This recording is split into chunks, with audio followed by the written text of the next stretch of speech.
The project I chose to do was write it, the outcome being illustrations to a story I had written. This could be interpreted loosely. Unlike most stories, I'm going to begin at the end by showing you my final illustrations.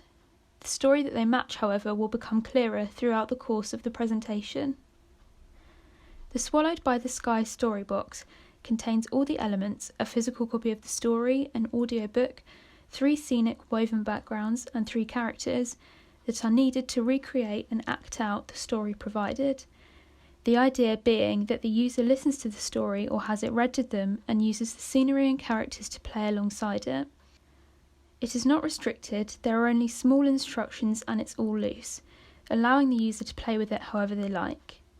The only element that's fixed is the scenery. I wanted to ensure that details in the story were visible, allowing the user to spot it. For example, when the flash of a deer is mentioned, they can find its footprints, the tactile wool allowing them to feel them also. But that was the extent of the control I had. The scenery can be used however they like, propped up in the box or flat on their lap. The 3D characters are more controllable, the different materials used for them also allowing for a tactile experience. Because of this interactivity, the choice of an audiobook was a practical one, figuring it would be easier to listen and do as opposed to read and do, but also an aesthetic choice, adding to the atmosphere and experience as a whole. The story takes the listener through descriptive observations of the natural world as it changes through the seasons and captivates us.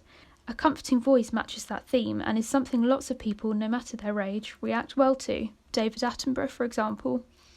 My friend, 101-year-old Keith Alsop, therefore, was a perfect choice. Here is an excerpt from the audiobook. I will provide a link to the full version after the presentation.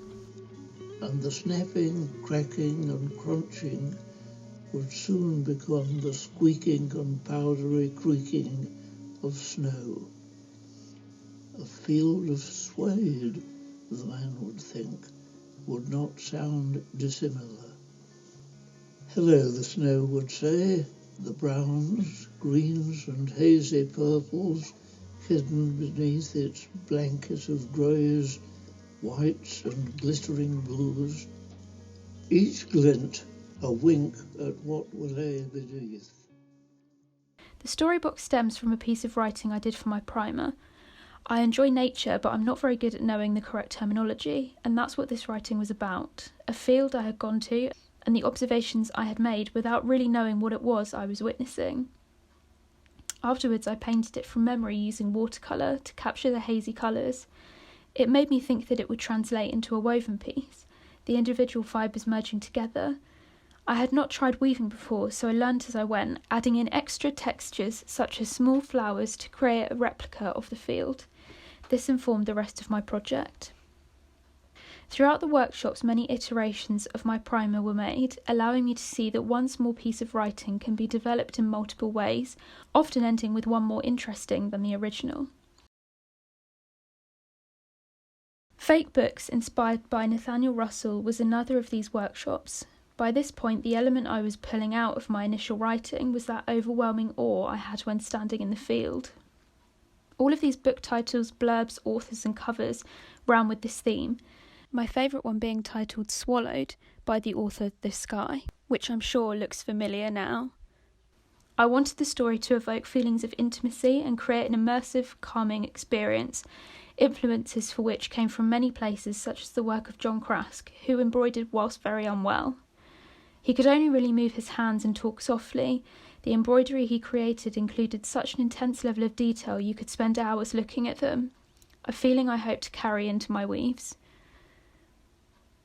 A brief look into juvenile dramas from the 19th century, small cardboard recreations of plays, reminded me of a childhood toy I had, a pop-up theatre, which included all the characters and scenery needed to recreate the Sleeping Beauty, along with a book and CD prompting which element to use and when. I would spend hours playing with this, but I wasn't so fussed about all the rules and would add my own ideas to the story. I was conscious of this when creating mine. Man Like You, a song covered by Tom Misch, was my main inspiration. I was reading about highly sensitive people when I heard it. I knew a boy who was swallowed by the sky was a lyric that stood out, perfectly describing the people I had been reading about, and subsequently the feeling I had in the field from my primer. So I created a backstory to the song and used that as my final story. There aren't very many lyrics, so it was very much down to my own imagination. I knew a boy, I knew a man who looked a lot like you, I knew a time, I knew a place that felt a lot like you, created the basis. A man who is looking at a boy who is in awe of the world and understanding how he's feeling as he recounts his own awe. I slowed down an instrumental version of the song to match the rhythm of Keith's voice and paired them together, creating the perfect atmosphere. The main struggle I had throughout this project was finding a specific audience.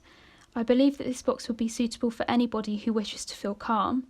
It is primarily for children, as I imagine they would get the most use from it, either playing on their own or with a parent or maybe grandparent. But I like to think of it in a similar way to family films, suitable for children but not just for children. I wouldn't like to shut it off to one set of people or to one use. My grandma, for example, had dementia and it would have been perfect for her. It is an intimate and therapeutic moment with oneself. This project, therefore, has helped me to understand the importance of feeling clear myself on who my work is aimed at.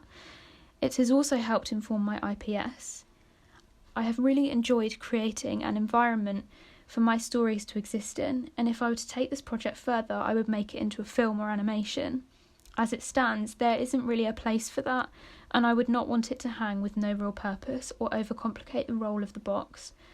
By creating a film for a new story, this time based on a piano piece entitled Orphe's Return, in my IPS, will resolve this. I have always enjoyed making films and I wish to work within the art department for films after I have graduated. The props and set will therefore take a main role within my piece, whilst still including camera work, like this recent experimentation with an old camcorder during the summer. Taking inspiration from the recent adaptation of Wurzel Gummidge and Paddington, it will be a chance to work on an audience I am becoming increasingly interested in, family and children, yet maintaining the same integrity as anything made for an older audience.